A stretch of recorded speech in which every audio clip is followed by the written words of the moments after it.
sectores de la sociedad civil, a organizaciones tanto de Paraguay como de Latinoamérica que tenían que ver con ese discurso, digamos.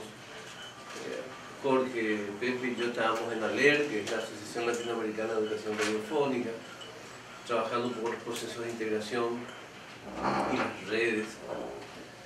Y bueno, íbamos a empezar esta etapa que empezamos en agosto del año 2008 con fundamentalmente una experiencia nueva desde la sociedad civil. En realidad ese fue un gobierno, este es un gobierno de gente de organizaciones de la sociedad civil, ¿no? Y bueno, tan novedoso es este proceso que el 15 de agosto asume el presidente y el 27 de agosto se funda la Secretaría de Comunicación a la que le dan rango de ministerio, y lo cual nos ayudó mucho desde la perspectiva de poder instalar este proceso, ¿no? Tanto la fundación de la Secretaría como el que le dieran un rango ministerial, ¿no? O sea, nosotros somos, nosotros por mí somos el único funcionario. En Paraguay hay un gabinete que está conformado por 10 ministros y alrededor de ellos existimos 15 secretarios con rango de ministro, ¿no? SICON, que es mi secretaría, que es nuestra secretaría, es la única que participa del gabinete de ministros. Y eso también le dio en todo este tiempo mucha fuerza política al proceso, ¿no? Son detalles un poco desordenados, porque quiero que se apropien de cómo nació el proceso, ¿no? Y nació la Secretaría con vertientes de acción que tienen que ver con medios públicos. Imagínense, jamás se habló de medios públicos en Paraguay. O sea, el concepto de lo público era una cuestión exótica, ¿no? Nuestras radios estaban vinculadas a ser guardaespaldas mediáticos del presidente, y nuestras radios transmitían todas las actividades del presidente, interrumpían todos los programas porque el presidente de turno fuera a inaugurar una calle.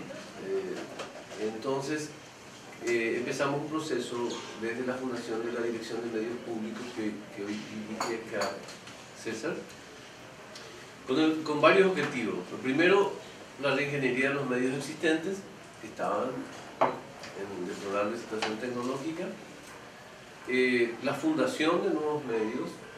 Quizás la nave insignia en ese aspecto fue la fundación de la televisión pública, que tiene detalles muy interesantes que quiero comentarles, porque son los detalles. En realidad nosotros nos jugamos la vida en los medios nuevos que fundábamos, porque eran medios que sí tenían que demostrar que nuestro proyecto era de medios públicos y no de medios de gobierno o de Estado, ¿no?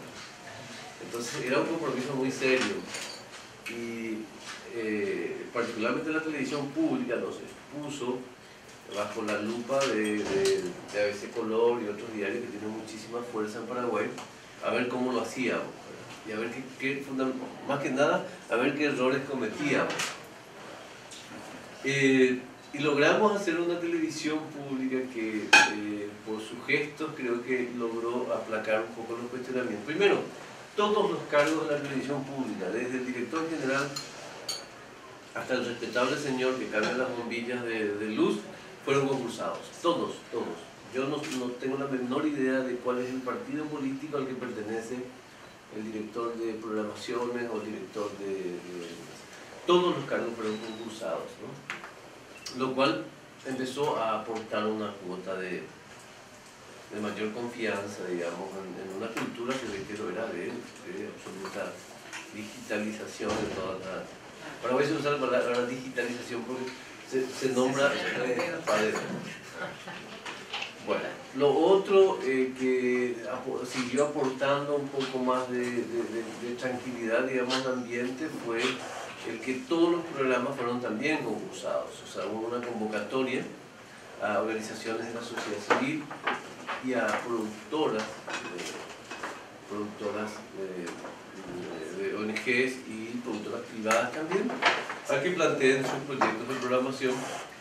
Y lo único que está gerenciado, digamos, por la estructura del canal es el proceso informativo, digamos, ¿no? El noticiero y los programas de debate, ¿no? la televisión tiene un programa de debate todos los días sobre temas estructurales y eventuales también, ¿no? Lo otro, el tercer aspecto que ayudó a que se estableciera esa relación de confianza con la crítica que tuvimos al principio fue demostrar en la práctica, digamos, que es la mejor manera y el canal comenzó con muchísima pluralidad, se invitó a la gente de más intensa oposición, a los debates, incluso yo creo que casi deliberadamente se invitó muy poco en una etapa inicial a gente de gobierno, ¿verdad? Lo cual empezó a generar ciertas inquietudes también para este servidor en los consejos de ministros. ¿Por qué a nosotros nunca se nos invita? En realidad yo sostengo en mi discurso que somos, como televisión pública, somos muy oficialistas para los opositores y muy opositores para los oficialistas. Siempre pasa eso cuando uno trata de construir un proceso desde ahí. Bueno, esa es otra cuestión que me parece que fue importante de demostrar en la gestión, ¿no? Y hasta ahora, son 4 años de funcionamiento de estos medios, y en 4 años nunca tuvimos una sola denuncia de manejo sesgado de la información en nuestros medios públicos. Hubo un cuestionamiento de un partido muy fuerte oficialista, lo cual, lejos de ser inquietante, es interesante, ¿no? Entonces, evidentemente, este proceso de medios públicos se debate en el campo de la realidad y no de la teoría, en gran medida. La gran tensión es cómo aterriza el proceso, el proyecto teórico de lo público, digamos, ¿no? Porque allí es donde se puede producir o el desencanto o que la cuestión funcione realmente, ¿no? Lo otro es cómo hacer todo al mismo tiempo, porque imagínense, estamos hablando de un proyecto que si quiere ser público tiene que tener apropiación ciudadana. ¿Cómo hacemos para que eso? Nosotros apenas empezamos el plan, fundamos foros regionales de comunicación en regiones de Paraguay. No alcanzamos a fundar en todas las regiones. Paraguay tiene 17 regiones. Nosotros fundamos foros en 9 regiones. Y en Buenos Aires, fíjense que Buenos Aires es la ciudad con mayor número de paraguayos del mundo. Dicen, es la ciudad más poblada de Paraguay, Buenos Aires. Y entonces consideramos importante instalar allí en ese sitio un proceso también, ¿no? Y descubrimos que en Buenos Aires están funcionando 53 experiencias de comunicación de Paraguay, o pequeñas radios, o programas de radio, o núcleos de debate de comunicación.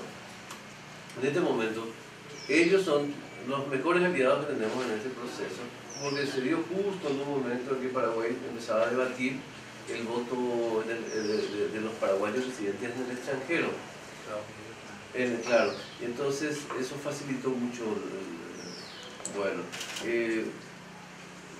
hice una alusión al tema de los medios públicos porque me parece que era la cuestión más desafiante y era la cuestión sobre la cual cometíamos errores y se caía toda la estructura, digamos, ¿no? Fíjense que también en estos procesos hay mucha tensión porque la demanda que existe por parte de los gobiernos es muy intensa. Es difícil explicarle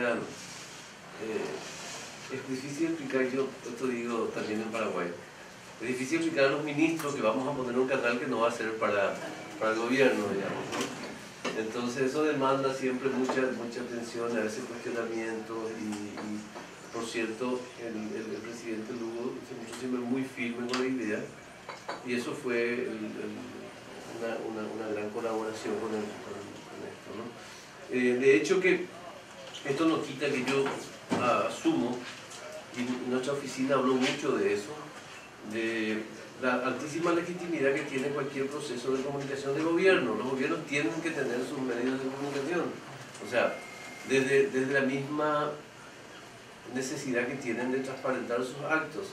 o sea, uno no quita lo otro desde nuestro análisis, o sea, que exista un buen sistema de medios públicos y exista un sistema de medios de gobierno. Al contrario, yo creo que eso distiende la relación, ¿no?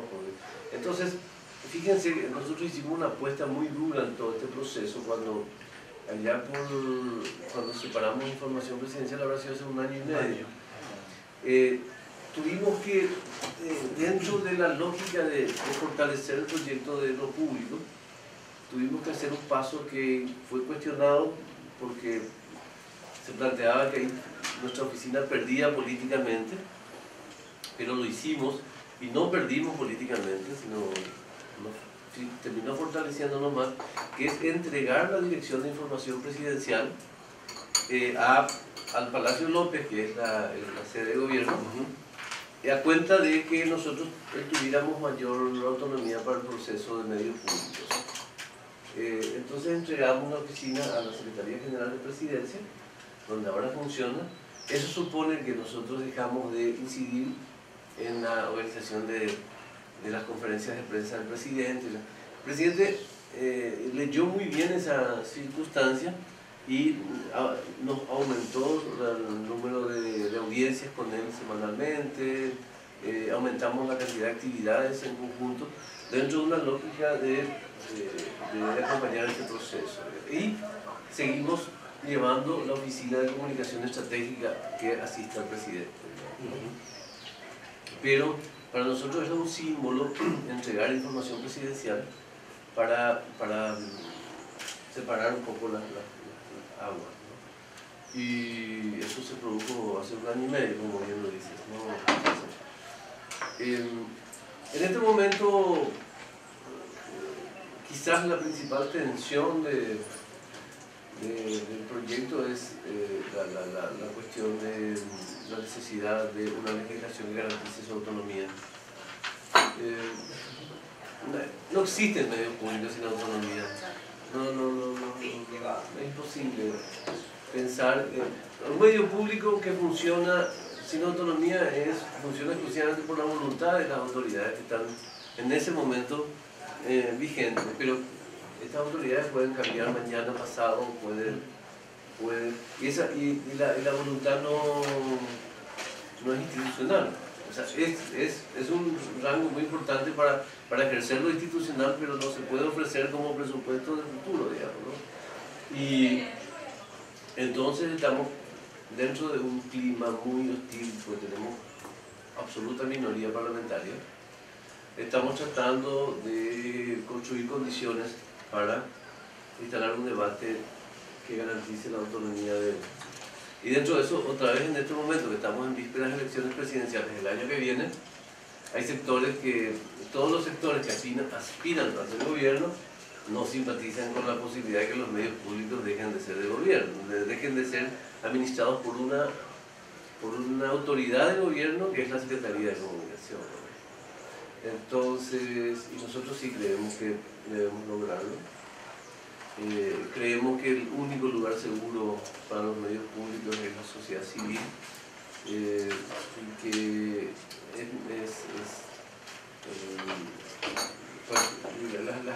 las presiones son muy intensas siempre sobre supongo que pasa en Europa, imagínense si no pasaría en nuestras culturas, ¿no? Y bueno, eso en cuanto a esa vertiente que se fundó. La otra vertiente que fundamos, sin perjuicio de volver sobre estas experiencias cuando ustedes lo quieran, la otra vertiente que fundamos es la vertiente de comunicación para el desarrollo. Veníamos de proyectos de radio fundamentalmente que tenían que ver con procesos de radios educativas, de radios comunitarias, y también teníamos la fuerza de un histórico muy importante de calidad de debate sobre la comunicación para el desarrollo en espacios como los que le mencioné, en ALER y en otros.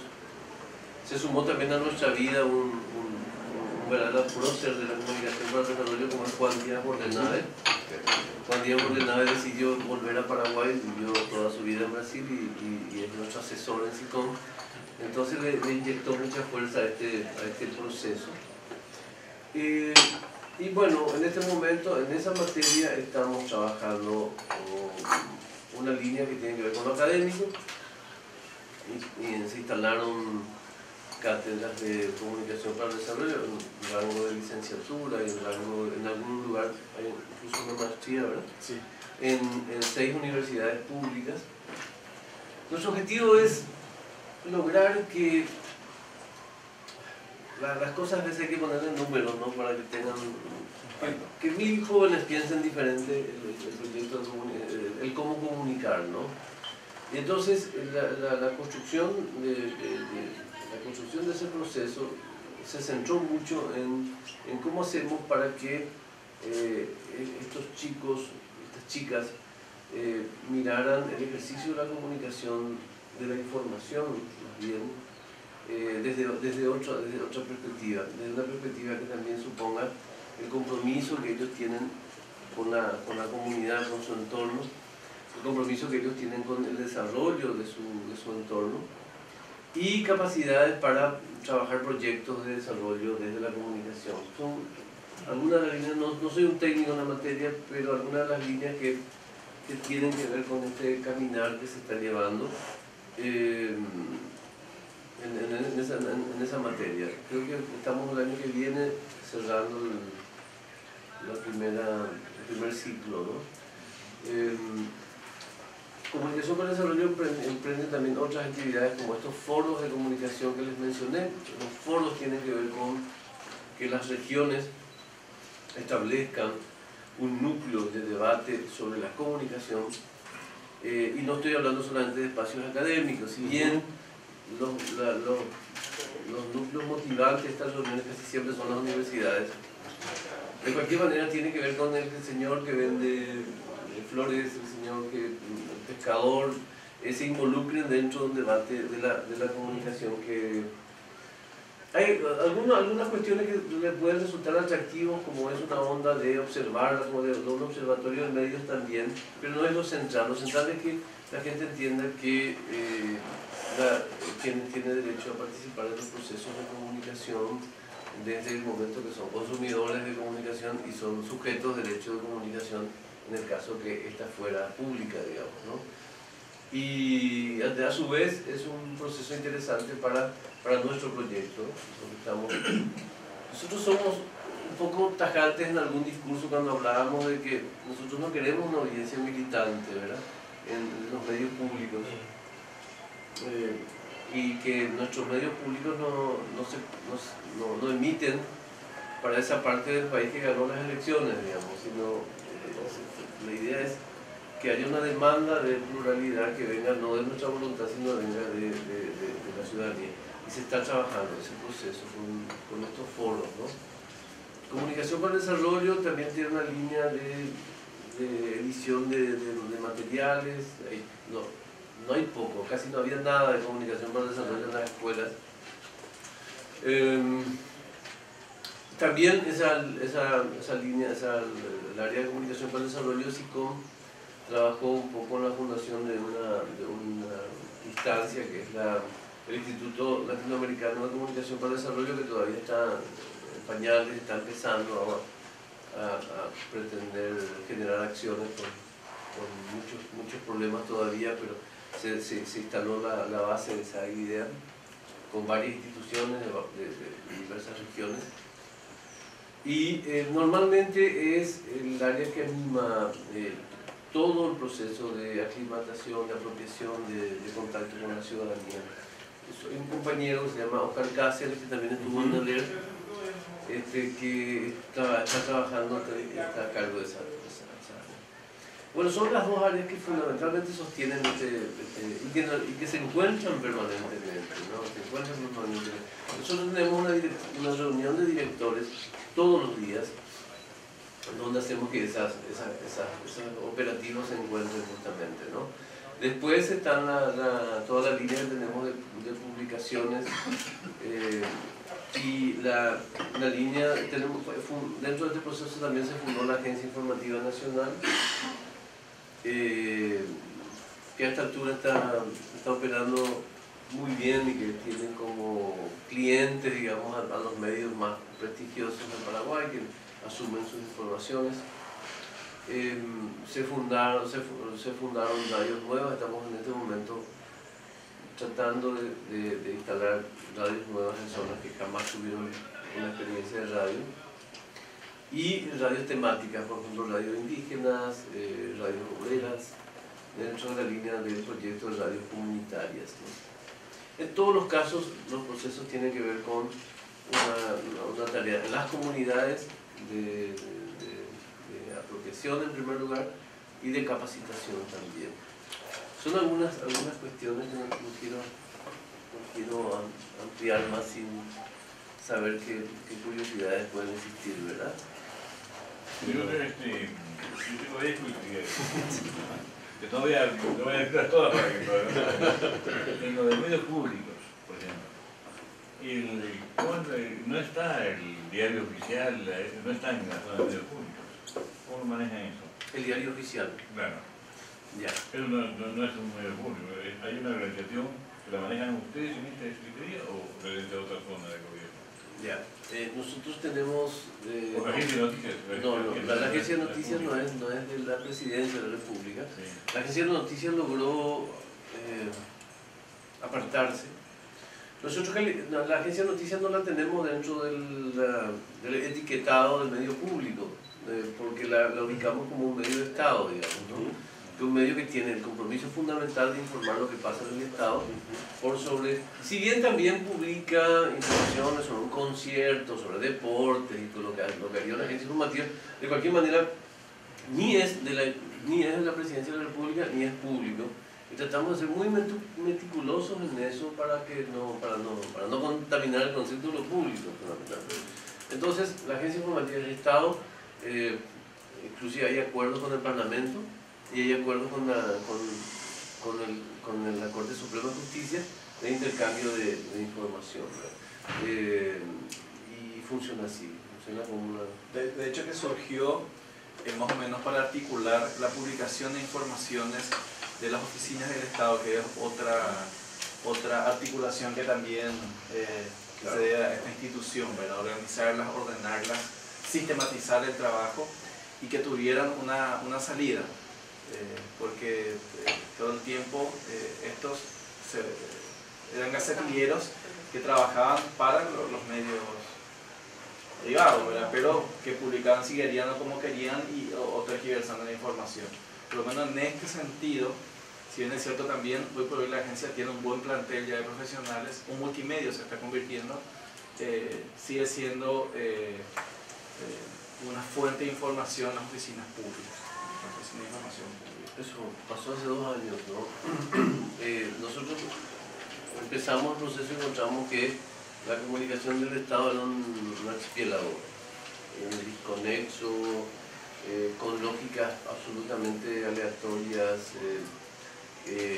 Entonces, lo primero que se hizo fue la fundación del ECOE, que es el Equipo de Comunicación del Estado, que unió a 50 oficinas de comunicación a través de un decreto del Poder Ejecutivo, y empezamos a trabajar, a conversar en primer lugar con temperaturas totalmente distintas, ¿no? Con gente que llegó con este proceso, con chicos jóvenes que venían de la universidad, de los medios, y con emperadores que estaban a cargo de una oficina de prensa que tenían 30 años y que nada se movía así. Y una de las cosas que más crisis hizo ahí fue el concepto que bajamos el primer día cuando dijimos que nosotros no teníamos que ser guardaespaldas mediáticos de nuestros ministros, digamos, ¿no? Entonces eso golpeó y generó esa crisis de debate interesante, y planteamos que lo que tenía que hacer la oficina de comunicación es girar el rostro hacia la ciudadanía, digamos, ¿no? Y es el esfuerzo que se hace, y se logró un avance significativo. Por ejemplo, fíjense, tan significativo que con el ECOE nos reunimos siempre, y el ECOE, que son los directores de comunicación, saben que la televisión pública no les va a publicar una información de cobertura de la actividad del ministerio. Que lo que nosotros nos comprometemos como televisión pública es incluso promover las líneas de acción de ese ministerio, pero con criterios y con criterios periodísticos de la oficina de NAM. Entonces no hay ningún flujo de material de las oficinas a la televisión pública, salvo que la televisión pública lo demande, y sí, mucha información, ¿verdad? Mucha información, y eso se asume ahora con absoluta naturalidad. Fueron días, por lo menos 2 o 3 debates muy intensos, pero ahora se asume con absoluta naturalidad. Lo otro del COE que a ellos le abrió, digamos, en actitud les abrió un poco el convencimiento de en qué camino estábamos, era en el proyecto de reforma del Estado, ¿no? El proyecto de reforma del Estado, SICON se plantó porque SICON es nuestra institución, reitero nada más, se plantó porque las oficinas de comunicación tuvieran un rango de dirección general en todos los ministerios y que participaran del debate estratégico de sus autoridades. Lo cual ellos contribuyó mucho al amor propio y a un mejor estar con sus funciones, y además porque es justo, ¿no?, que la comunicación forme parte del debate estratégico, ¿no? Exactamente. Y en este momento el proyecto de reforma del Poder Ejecutivo, del Estado, Poder Ejecutivo, figura que las oficinas de prensa van a tener un rango de dirección general, ¿no? ¿Qué es lo que había antes? Había, por ejemplo, un ministerio que tenía un rango de dirección general, pero este director general jamás se cruzaba con el ministro, ni lo conocían. Pero había otro ministerio que ni siquiera tenía una oficina de prensa, ni siquiera tenía una estructura, pero su responsable era una persona que se veía todos los días con el ministro o con la ministra. Entonces, eran temperaturas distintas de una gran falta de sistematicidad en el proceso. Y eso también ayudó mucho al momento que bueno que recordaste lo del ECOE, eso tiene que ver con el todo, ¿no? Y no solamente con nuestras iniciativas. Y en relación al presupuesto, hay un tema también que está ¿A qué? ¿Al presupuesto? La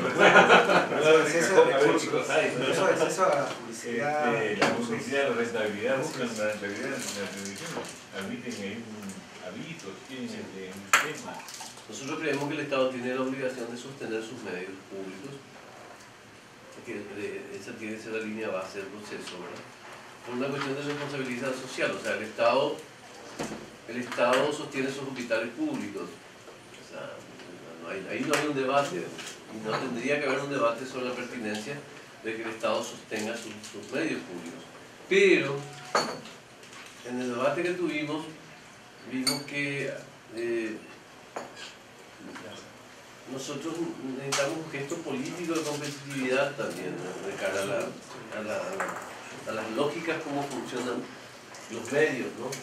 Y planteamos que sí, que también trabajaríamos en el mercado, en la búsqueda de publicidad, dentro de éticas que son absolutamente definidas, digamos, ¿no?, como éticas.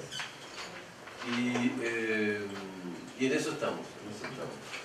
Por cierto, en Paraguay se están dando situaciones muy fuertes, como por ejemplo, se sabe que la programación de los canales de televisión privada están siendo definidas ya no por la gente de programación de los canales, sino por los anunciantes, ¿no?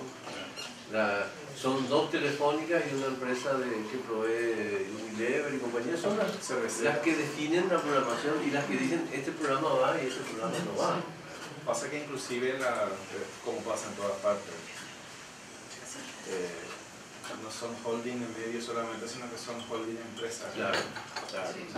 Primero tuvo esa empresa, después le salía más caro publicitar, entonces bueno, compramos un canal, compramos un diario y ahí hacemos un multimedia y publicamos lo que queremos, ¿verdad? Y siguiendo lo que decía el ministro, tampoco sirven canales públicos que no se vean. O sea, el director de prensa dice, o sea, yo quiero rating. No quiero rating. ¿Cuál es la diferencia? El rating del noticiero de Canal X es la sangre, es la violación, ¿verdad? Y nosotros leemos rating con calidad informativa, entonces esa es la diferencia. Otra de las cosas que también tiene que ver ya con el desarrollo es el tema del idioma. En el canal en el canal público el guaraní dignifica, porque no se lo ve como el idioma del marginal. En el canal o en los canales de los otros noticieros el guaraní se usa, pero el que habla guaraní es la que cubre o el que cubre policiales, para ir a preguntar cómo le violó, cómo fue esto, esta sociedad. O sea, esas son las diferencias que se dan, ¿verdad? Entonces, esa es comunicación para el desarrollo. Eso se da en los hospitales, donde la misma ministra motiva a sus enfermeras que hablan guaraní, ¿verdad? Porque todavía en el interior, en el campo, el enfermero, el doctor es visto como un semidios, ¿verdad? Que llega con su uniforme blanco y le explica que tiene una enfermedad que el otro que está al otro lado ni entiende qué es, ¿verdad? Entonces, esas acciones también las estamos haciendo, ¿verdad? O sea, haciendo acciones comunicacionales que hablen el idioma de la gente, que se ubique en el lugar de la gente. Y eso es dignidad, finalmente. Una experiencia que tenemos, me parece que todos, es que la empresa privada siempre es muy sensible a todo lo que sea medio. ¿Cómo se llaman ya ustedes con la empresa privada cuando recién anunciaron esa? Y fueron diferentes temperaturas. La primera fue de utilidad directa, ¿no? Fíjense que nosotros tuvo un debate interesante de unos medios sobre cuál era la orientación que tenían nuestros proyectos. Y hay una etiqueta que usaban mucho, no sé de dónde habrá salido, ¿no? Decían que éramos bolivarianos, como comunicación, digamos, ¿no? Entonces fue una campaña muy fuerte cuando empezamos con el proceso, ¿no? Tanto así que, imagínense que fue tapa del diario ABC Color, el que el logo de la SICON es ese, de la banderita, este fue el principio. Sí, y dicen, el cuestionamiento fue que la bandera ondeaba hacia la izquierda. Tuvimos que salir a hacer toda una aclaración que las banderas ondeaban hacia la izquierda cuando los vientos son de la derecha. Eran situaciones casi ridículas que se instalaban, ¿no? Aprehensivas. Bueno, entonces, pero yo, o sea, uno nos planteó que hacíamos siempre en las reuniones que esas cosas se superan solamente andando, digamos, ¿no? Es imposible debatir con la ceguera, digamos, ¿no? Si te dicen vos vas a hacer esto y en realidad no sos, la única manera de demostrarlo es no siéndolo en la práctica. Y entonces, esa fue una cuestión inicial.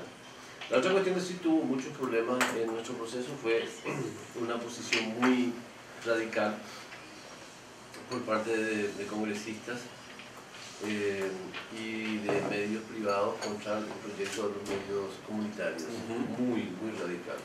Nosotros tenemos mucha frustración al respecto porque en nuestra etapa se dieron los casos de mayor intolerancia que no podemos evitarlo porque tenemos minoría parlamentaria y todo lo demás. Incluso una legislación que es muy digamos, liberticida en relación a la posibilidad de fundación de radios comunitarias, redujeron al máximo la potencia. Y yo particularmente estoy procesado por un proyecto de transferir recursos a las radios comunitarias para campañas educativas. Y fíjense, nos procesaron por eso, porque la ley determina, la legislación determina que las radios comunitarias no pueden recibir publicidad, pero no habla de aportes al fortalecimiento de procesos de comunicación educativa. Hasta ese punto se llegó, ¿no? En ese aspecto hubo mucha si bien en este momento ya no hay una campaña muy fuerte, también se debatió un poco el tema de la publicidad, ¿no? Que entrábamos a hacer competencia leal y todo lo demás, pero en general desapareció. Finalmente la desesperación de los medios era que entre el 60 al 70% de la inversión publicitaria era del Estado. O sea, las binacionales, que son las empresas que más aportan, prácticamente hacían todas, mantenían radios. Una locutora, o sea, una dueña de una radio, dijo, o sea, se me cierra la radio, estoy echando 60 personas, o sea, asumieron de que el gobierno era, en la torta publicitaria era el mayor inversor, ¿verdad? Pero las inversiones no eran campañas educativas, no eran campañas de responsabilidad social, sino que estaban pintadas campañas políticas inclusive, y al asumir el ministro retira esos avisos porque lo tiene hasta ahora. O sea, las nacionales, sus áreas de comunicación también están prácticamente en la SICOM, y eso obviamente ahí vino el Bolívar, empezar a sesgar todo con lo bolivariano. Al hablar de televisión pública se decían, la Telesur, no era si Lugo iba a tener su espacio, si Chávez iba a tener su espacio, era la preocupación. Una de las cosas que fue interesante también fue la respuesta que tuvimos con ese tema, ¿no? Cuando tajantemente dijimos que el presidente no iba a tener ningún programa de televisión. Y lo dije me salió tan de adentro que después que no fui muy duro con el presidente. Porque fue es que empezaban a inflar mucho ese globo del canal de Lugo, y era la primera vez que me preguntaban. No tenemos la más mínima intención de cederle al presidente un programa de televisión, en la televisión pública. Y son gestos fuertes que tienen que ver con el imaginario de la gente también. Dejaron de preguntar, nunca más se preguntó de esa discusión. El presidente de la República, el canal empezó a funcionar en octubre del año pasado, en noviembre. Fue entrevistado una sola vez en la televisión, hasta hoy, una sola vez. Lo cual no digo que está bien ni que está mal. Digo nomás que hay momentos en que hay que hacer gestos para que se instalen ideas, ¿no? Se instalen ideas desde la sociedad civil, este proceso, ¿qué ha posibilitado? Es decir, en el sentido de que ustedes fundamentan el concepto de lo público en un protagonismo de la ciudadanía, de las organizaciones de la sociedad civil. ¿Quiénes han sido visibilizados? ¿Qué discursos que de alguna manera estaban al margen ahora pueden ser escuchados? ¿Qué procesos, qué dinámicas hoy tienen, gracias a la televisión, a los medios públicos, una significación, una discusión? Bueno, César, que es muy cercano a ese proceso de guaraníes, de temas indígenas también que hable, pero antes, solamente una cuestión más política. Nosotros estamos en una etapa muy inaugural. No estamos en condiciones de plantear resultados. Tenemos percepciones de caminos que se están construyendo, digamos.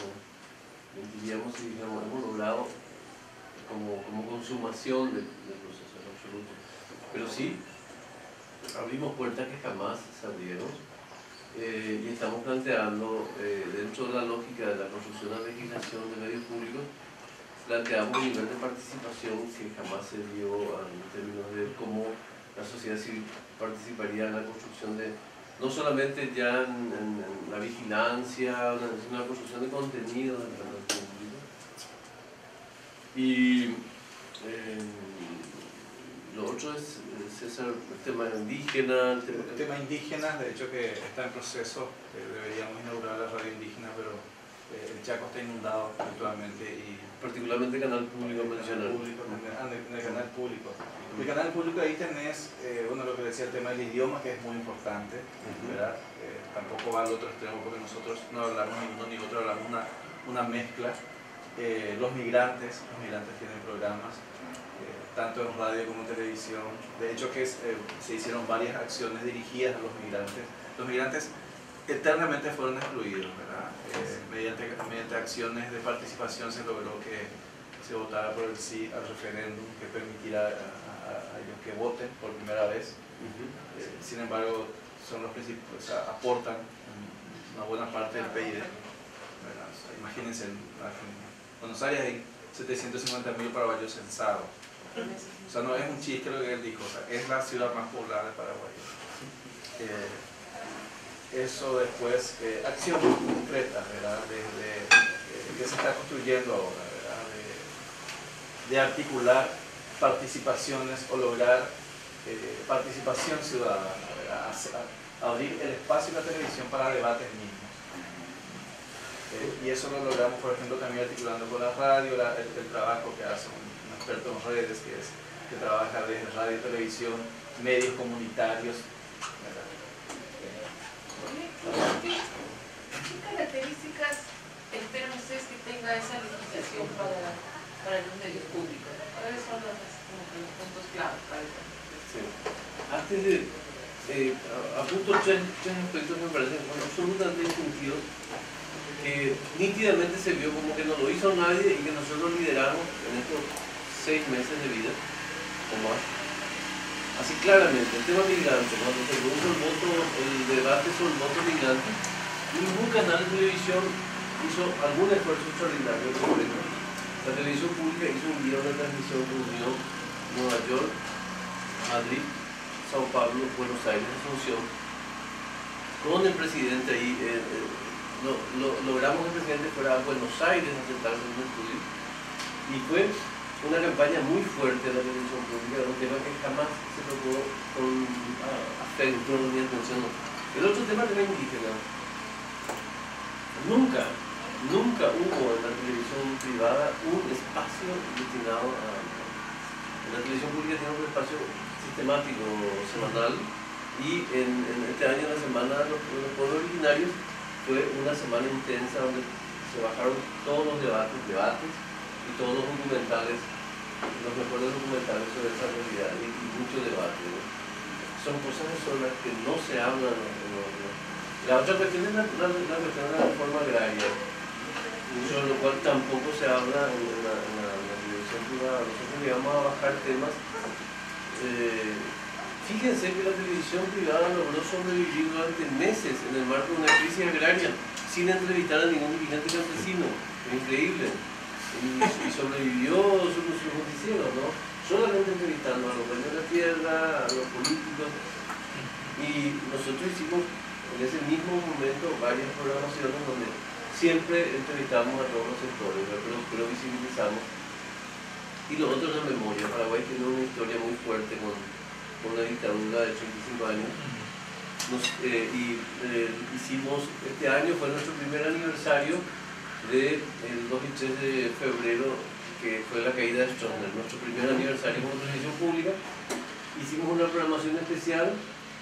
Ningún canal hizo un minuto de alusión a este momento, y produjimos materiales como este que incluyen todos los programas que emitimos en la televisión y todos los programas que emitimos en la radio, y esto tuvo una distribución en todo el Paraguay, como reforzando un poco, y les vamos a dejar, creo que un ejemplar. Son algunos, por lo menos 4 temas en los que juventud, tenemos un programa semanal sobre temas de juventud. Niñez es muy importante, porque actualmente es como que los canales ya creen que todos tienen cable, entonces Cartoon Network, Nickelodeon son los que se encargan de la parte de niños. Y acá niñez es transversal, o sea, se trabaja con la Secretaría de Niñez, programas para niños, para niñas, que se están armando, todavía no están al aire, pero están por salir, programas educativos, ¿verdad? Programas donde el tema de reivindicar los valores ancestrales de la comida, en un programa de Vigurapé. Camino a la comida. Camino a la comida, donde las amas de casa campesinas son las que cocinan y cuentan sus secretos. Además una contestación a un cliché de la televisión privada, o sea, porque vos en el programa, los típicos programas, no sé si acá se viven estos programas de televisión de cocina, ¿no? Estos son, los chefs son los campesinos, la señora del campo que pone un tablón ahí con su cocina, con el humo, y empieza a cortar la comida y explica cómo te habla de la variedad de alubias, por ejemplo. Sí. Y nada, y comienza en la chacra, en el lugar donde recogen y de ahí van conversando, y van hasta la mesa. Es una experiencia muy interesante. Pero principalmente, el director de la TV pública es cineasta. Imagínense lo meticuloso y lo exigente que es. O sea, no sale nada sin que realmente... Porque ese es otro problema. Entonces ahí también tenemos un problema. Todos quieren estar en la tele y todos creen que su programa debe estar en la tele. Hacer una televisión pública y dar espacio a lo que no tiene voz no quiere decir que aquel que siempre quiso hacer un programa ahora va a tener. Todo el día estamos viviendo casting, ¿verdad? Se reúnen con nosotros y están posando a ver si es que le vamos a contratar al noticiero o si es que su programa va a entrar al aire, ¿verdad? Entonces, ¿Y ustedes tienen publicidad? Sí, o sea, publicidad en este momento está sostenido por el Estado, pero estamos empezando a hacer la prospección del mercado también, ¿sí? Porque la Tienen que empresa privada le interesan esos programas que... Sí, creemos que sí. ¿Y qué estudios de rating van teniendo niveles en relación a la televisión privada? Sí, me gustaría responder antes de la consulta. legislación. Sobre legislación, sí. Yo creo que son dos temas fuertes. El tema de autonomía. Sin autonomía no se puede. Y lo otro es cómo hacemos en la práctica para unir sociedad civil con este proyecto, porque hasta ahora es bien poder considerarse un discurso, digamos, ¿no? Entonces, y bueno, hicimos varias búsquedas con estos foros que están funcionando en el interior, en Asunción, y son las puertas por las cuales va a entrar la participación. Ahora, ¿cómo se articula eso y cómo se vuelve sistemático eso? Ahora, ¿qué tenemos? En este momento tenemos la suficiente cantidad de personas que pueden llenar una plaza del Congreso pidiendo que no se cierre la televisión pública. Tenemos gestos políticos, digamos, posibles, potenciales, pero necesitamos convertirlo en una cuestión más institucional, y de eso se trata. Por eso usé la exageración esta de la movilización, la manifestación. Se trata de cómo hacemos para que el entusiasmo de participación se convierta en una cuestión sistemática, una práctica, ¿no?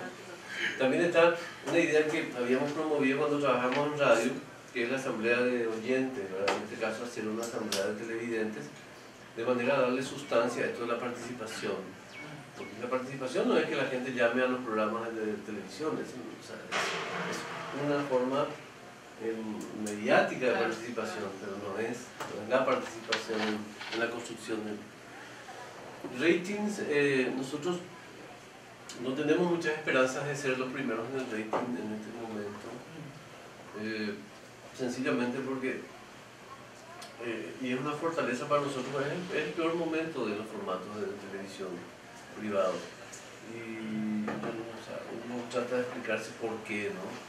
Porque a las 20 y al mediodía, a las 20 solamente sangre, solamente sangre.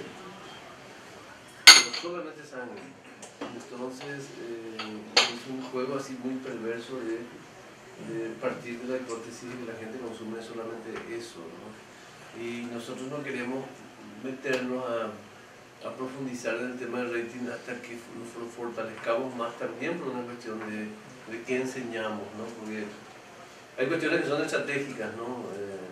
Empezar un canal que tenga un semestre y arriesgarse a un contraste público, digamos, lo único que podría hacer es fortalecer la teoría que la gente solamente ve crímenes, ¿verdad? Pero algún tipo de monitoreo. No, hacemos y estamos felices con eso. Y no solamente eso, sino el otro día fue la Semana del Periodista en Paraguay, el 26 de abril, se recuerda el Día del Periodista en Paraguay. Y fue una semana de ir todas las noches a las universidades, y es impresionante la protección de los estudiantes con el canal público, y de qué manera ellos no tienen duda de que es el mejor canal, no tienen dudas. Es más, una de las cosas más fuertes que me pasó fue un chico que hizo casting y que perdió, y yo esperaba, este chico me va a mandar a la China. Dijo, yo hice un casting en la televisión pública y no pude quedarme, pero me parece que es lo mejor que hay en Paraguay, me pareció muy interesante. Y ellos están muy pegados a eso, tanto así que a partir de esa gira que hicimos por las universidades, dijimos, bueno, hagamos algo mucho más concreto con ellos, que tenga que ver con espacios mucho. De hecho, que tenemos un espacio que se llama De Igual a Igual, se llama, ¿no? De Igual a Igual. No, el de Mengo y compañía. No, ese es el de Jenny. El de los jóvenes. Somos más. Y en radio. Y en nuestra radio pública está llena de programas.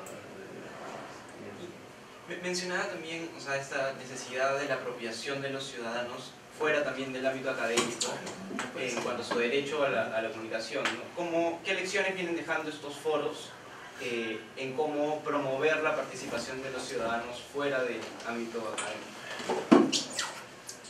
Resulta que la observación de los medios desde una perspectiva ciudadana tiene sus riesgos, en el sentido de que se puede paralizar en la simple crítica a los medios, digamos, ¿no?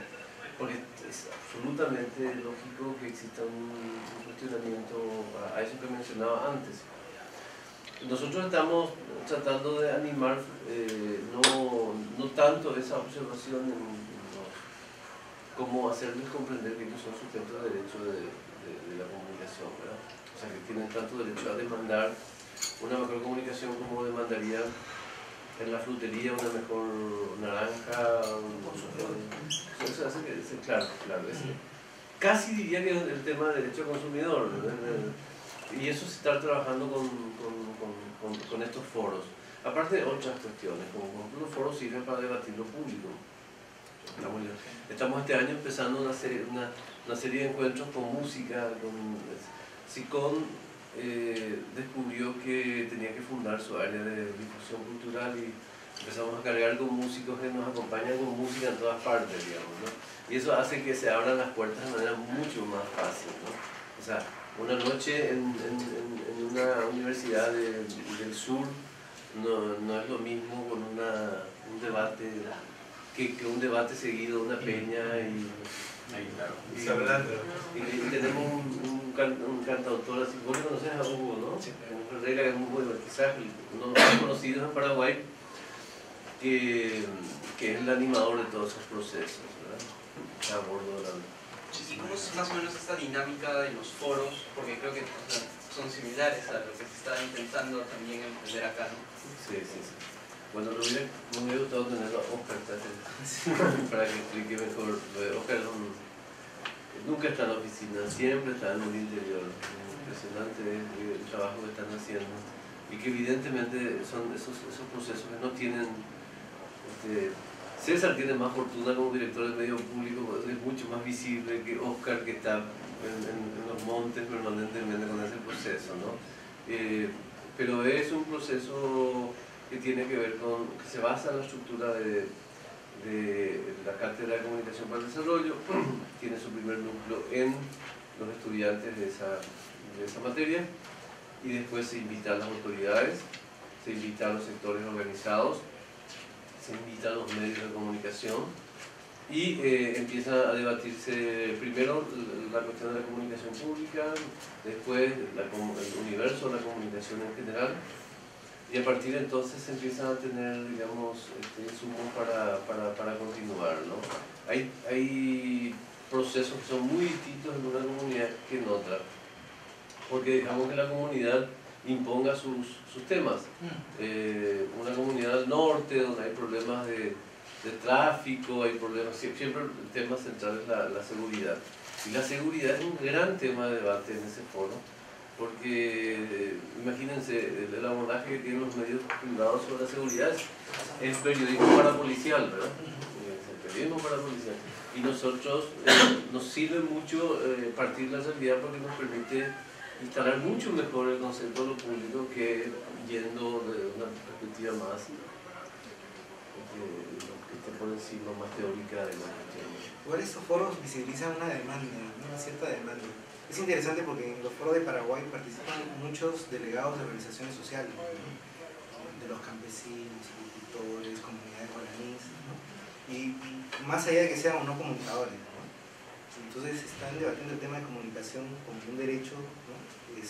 No desde la mirada de los comunicadores solamente, sino desde la misma sociedad. Así es, ¿no? Es amplio, bien interesante. De hecho que... No, y el otro tema es lo que planteabas, el tema de la estética, ¿no? Romper las estéticas de lo público, ¿no? Introducir el tema del arte durante todo el foro para romper, ¿no? Y para dar una muestra de que hay posibilidades de cambio, ¿no? Porque creo que romper las estéticas lo que te muestra es que es posible, ¿no? tener un cambio. Eso también me parece interesante en esta edición. Una consulta, ¿y el sector privado se ha dado cuenta de lo que están haciendo ustedes con el enfoque de comunicación para el desarrollo? No corren el riesgo que se lo acogen en algún momento. Pero en buena hora, porque lo propio, en buena hora. Es raro. Yo creo que ya están entusiasmados con su modelo, que es hegemónico, es fuerte. Nosotros no competimos primero no competimos en rating, nuestra aspiración es competir en incidencia. O sea, que es buscarle el atajo al tema del rating, ¿verdad? O sea, realmente a nosotros nos preocuparía, no nos preocupa, digamos, el mercado de las orejas en términos de radio, sino el mercado de si nos preocuparía saber que no hemos transformado situaciones en algún tiempo más, digamos. El tema también está en lo que ya, en la apropiación que existe, inclusive en los periodistas que están trabajando en esos medios. O sea, un columnista me escribe y me dice, vos sabés que este programa salió ayer en la TV pública, yo quiero colaborar. O sea, estoy hablando de periodistas del periódico que no están en el medio, están en la derecha y allá en el acantilado otra vez, ¿verdad? Entonces de ahí te tiran. Porque hay esa apropiación de la gente, o la participación, o las colaboraciones que sean algunos muy tímidamente escondidas por correo electrónico, ¿verdad? Otros que llegan y que participan, pero es eso. ¿Por qué? Porque, por dar un ejemplo, no es porque sea de aquí, La Hora en América se repite 2 veces en un canal y tiene el rating. O sea, ese es el rating, esa es la diferencia. El rating te marca eso, no te dice la calidad del programa, pero es eso. O sea, a las 3 de la tarde tiene el pico de rating y a la 1, a las 2 de la madrugada repiten y también tiene el rating. O sea, hay gente que está allí, a lo mejor no pudo a la tarde o lo que sea, ¿verdad? Entonces es... No pudo dormir. Una pregunta. O sea, claro, ustedes dirigen un medio de comunicación público desde el Estado, ¿no? Desde el gobierno. Sí. Yo siempre he pensado que de repente deberían ser, nosotros tenemos acá la OMP, la RENIE, que me imagino que deben de tener ustedes instituciones parecidas, que son independientes, pero son del Estado, son parte del Estado, pero son independientes. Y a los directores los elige el Congreso, es una terna, se queda 4 años, 5 años, arma su staff, en fin, se maneja muy independiente del gobierno de turno, ¿no?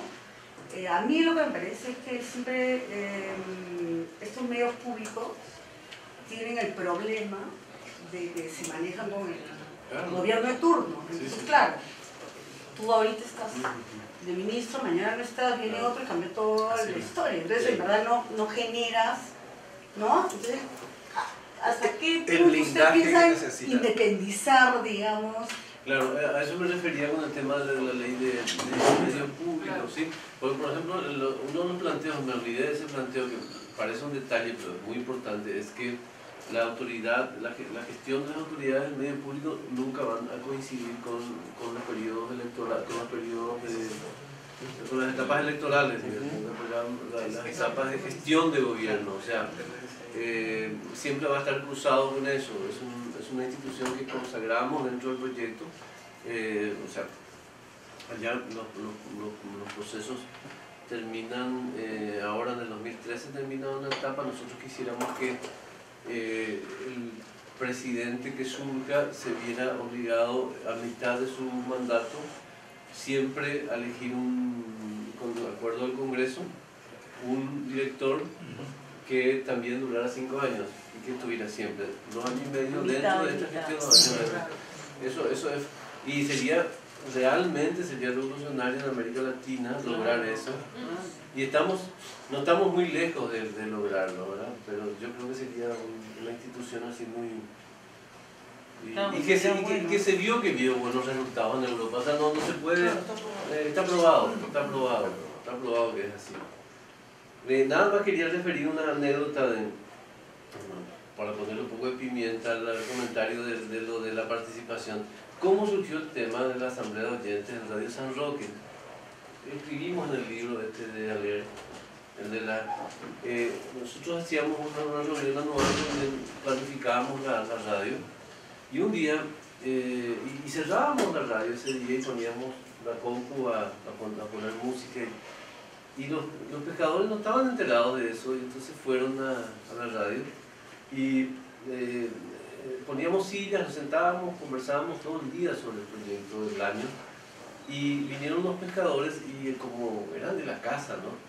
Y se sentaron en las sillas, atrás del resto de la gente, y pensaban que era una asamblea. Y en un momento dado tomaron confianza y alza la mano uno de ellos, vino un compañero de Asunción a ser de facilitador, digamos, que no sabía quién era y empieza a opinar el hombre, nos sorprendió a nosotros, decía, sí, pero a mí el programa de José que va a las 5 de la mañana no me gusta porque usa poco guaraní, no sé qué cosa, ¿verdad? Y dijimos, después de eso, esta es la asamblea de oyentes, ¿verdad? Y así surgió todo este proceso, que me parece interesante porque legitima que la participación no es solamente la llamada a los programas a opinar si va a ganar Alianza Lima o va a ganar Cerro Porteño, digamos, ¿no? Entonces es cómo la gente participa del proceso de construcción de contenido y de estrategia. En síntesis y redondeando, nuestro proceso es muy práctico, muy pragmático, muy de tratar de demostrar que hay un humorista argentino de la década de los 60, 70, se llama Carlitos Balano, que decía, el movimiento se demuestra andando, era eso, ¿no? ¿Qué analogías hay en América Latina? América Latina vive un momento inédito en cuanto a medios públicos. Nunca hubo tanta riqueza en inversión, nunca hubo tanto debate, nunca hubo tanto interés de los gobiernos por promover medios, pero son experiencias distintas las que se viven en el continente. Hay algunas experiencias que son muy de gobierno y hay otras que son de Estado, otras que son públicas, ¿verdad? Y acá falta, o sea, en el proceso continental falta un buen debate conceptual, ¿no? Falta un buen debate conceptual sobre qué es la comunicación pública, ¿verdad? Y sin inhibiciones, entendiendo que tienen que existir comunicación desde el gobierno, tiene que existir otro tipo, pero lo que tiene que producirse es un fuerte debate conceptual para preservar lo público de cualquier contaminación, digamos, ¿no? Porque ese es un territorio muy delicado, ¿no?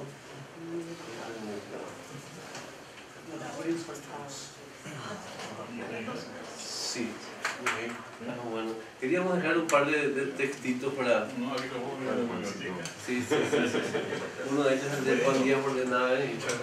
Muchas gracias. En nombre de nuestro profesor, de la facultad, de la universidad, le agradecemos profundamente la visita y la iluminación sobre este tema. Vamos a tener un honor. Aquí con el amigo, nuestro colega Jorge, con ellos, todos estamos en este interés. Estamos todos participando. Muchas gracias. Gracias, muy amable, muchas gracias. Gracias.